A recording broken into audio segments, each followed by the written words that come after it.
تسأل عننا بكبر البطولات، لك ما وحدة مني تكفي وقع أضخم الآلات. اللي واجهني لو ما مات أترك فيه أخطر علامات، فوزي على الدوام بختم كل النزالات. ما بذوق طعم الهزيمة، عندي إرادة وعزيمة. طبعا لجميع الخصوم النهاية بتكون حزينة، اتأكد اني حصير الأول بعالمي، بدون أي قوة قدرت أنال إعجاب بطل عالمي.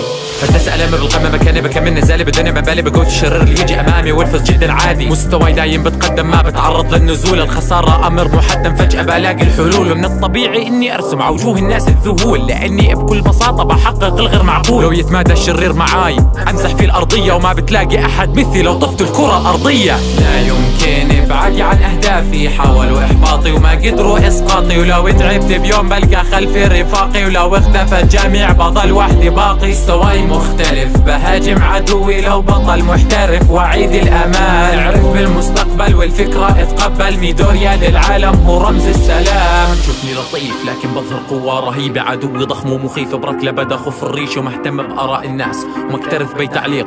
وصح ما عندي جناح لكن قادر على التحليق. شكلنا فريق كل شخص الآخر صديق، الاحتراف والعالمية نشيد لنفسنا طريق. ومش ضروري أعمل كل اشي بإيدي، مدام تدرك بظهري صاحب النصف الجليدي. كل اللي بالساحة ارتعب لما شافوا جنبه اللهب، يهزم عشرات الخصوم وما يظهر أي ذرة تعب. لو تدخل قتال معاك انك بتدخل للجحيم، الكل يفكروا نفسية لكن عنده ماضي حزين. طبعا ما لازم انسى أسطورة التفجير، لو اخطبت حسابك عسير يهاجم بدون تحذير. وكل شي بالمعركة حوله يتعرض للتدمير، وما يعرف الاستسلام حتى لو كان هو أسير. كلنا مميزين الأبطال اتدخل المدرسة، يا ما حاولوا وقفنا لكن أي عدو ندعسه. بعد ما خلص من خصمي يلزموا انعاش، ما في أحد ضل عايش بعد ما سمع مني سماش. لا يمكن ابعادي عن أهدافي، حاولوا إحباطي وما قدروا إسقاطي. ولو تعبت بيوم بلقى خلفي رفاقي، ولو اختفى الجميع بضل وحدي باقي. مستواي مختلف بهاجم عدوي لو بطل محترف، وعيد الأمان اعرف بالمستقبل والفكرة اتقبل. ميدوريا للعالم هو رمز السلام.